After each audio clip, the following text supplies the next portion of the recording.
Ladies and gentlemen of the House, this is a historic debate that the world is watching. If I might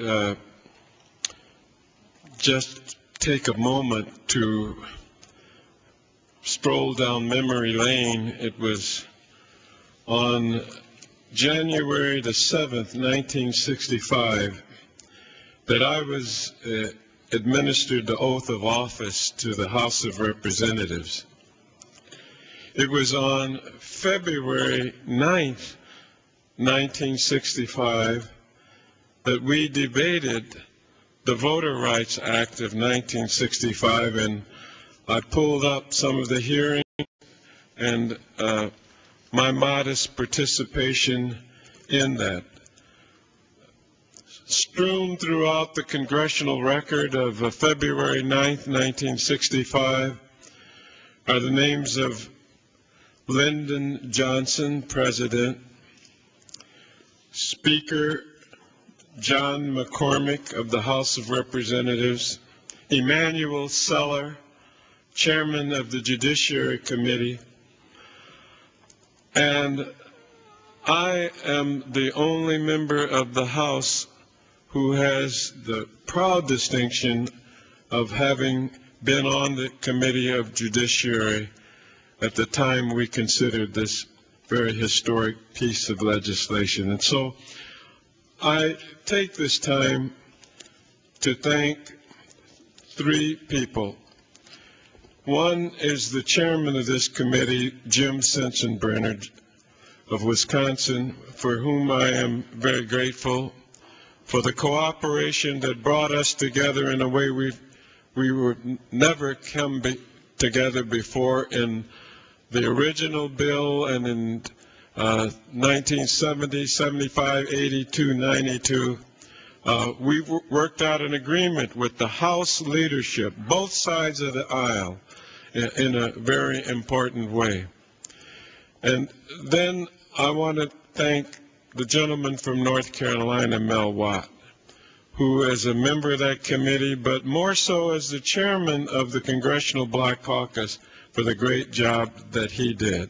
Chairman of the subcommittee, Chavit from Ohio, did a wonderful job in holding 12 hearings, 47 witnesses, and Jerry Nadler, the ranking member there, and many other members who took time to come to the committee to participate, to listen to the hearings, and frequently participate in the interrogation of these witnesses. In addition, the chairman of this committee and myself have gone before the Senate Judiciary Committee to bring to them the large amount of work that we have produced here. And so I come into the well with these memories and experiences making me feel very proud about what we're about to do today. And though there's much to celebrate, efforts to suppress or dilute minority votes, let's face it, are still all too common. And the record indicates, and I'm proud of the progress we've made, but the record shows that we haven't reached a point where the particular provisions in the Act should be allowed to lapse, as some few may have you believe. And that's what we're going to be debating about today. With respect to Section 5 and the covered jurisdictions, and that trigger in Section 4 that the gentleman from Georgia is adamant about expanding, we found continuing patterns of discrimination in voting as evidenced by Section 2 findings, Section 5 objections, and withdrawals of Section 5 submissions after requests for more information from the Department of Justice. And I just hope we can get the Department of Justice to more forcefully intervene into some of the cases that have been piling up. Now, with respect to Section 203, we received substantial testimony from the advocacy community and the Department of Justice, supported by the litigation record, that language minorities remain victims of discrimination in voting. That's not hard to figure out why. It's hard enough for us English speakers to figure out what's on these ballots, much less to ask people who are very new and still assimilating the language. Sure, they speak English, but they need help, and if they do, we find it's not costly for them to get the assistance that we have provided under the law.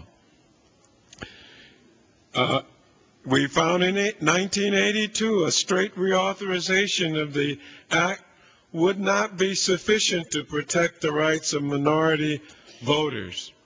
Several Supreme Court cases have had the effect of clouding the scope of Section 5 coverage. And so we've amended the Act to restore its vitality. We correct Reno v. Bolsher by once again allowing the Justice Department to block voting changes that had an unconstitutional discriminatory purpose. Thanks, Committee on Judiciary, for having the testimony that made it clear that it had to be done. We clarified Georgia versus Ashcroft, making it clear that influence districts are not a substitute for the Section 5 districts where the minorities have an ability to elect candidates of their choice.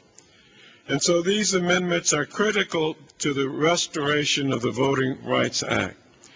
And so we urge your support for the bill reported by the Congress. And we want you to know that we've carefully considered in the committee the 4 amendments that have been added over and above the collective work and agreement of members of both sides of the aisles. Do not accept any of these amendments. I beg you, in the tradition and spirit of those in the Congress that have gone before us to fight for civil rights, who fought for the Civil Rights Act of '64, the Voter Rights Act of '65, and the tens of thousands of people in civil rights organizations, many who have suffered, there will never be a record in the Congress about it, but a lot of pain and suffering has been the price of us coming this far. We cannot afford to go back at this point.